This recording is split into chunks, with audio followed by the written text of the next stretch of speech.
We're looking back at this day in local history as we prepare for the nation's 250th birthday next year. 150 years ago today, several people, including 2 children, were killed in what became known as the Clinton Massacre.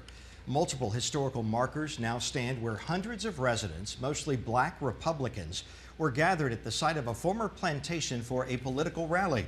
Shots rang out, sending whole families running for their lives. The violence continued for several more days, leading to more fatalities. A U.S. Senate investigation later put the blame on white Democrats, saying they were trying to break up Republican meetings across the state in an attempt to prevent African Americans from winning elections. The riot was seen as a pivotal event leading to the end of Reconstruction in Mississippi and the beginning of the Jim Crow era of segregation. The Clinton Massacre on September 4th, 1875. Your look at this day in history.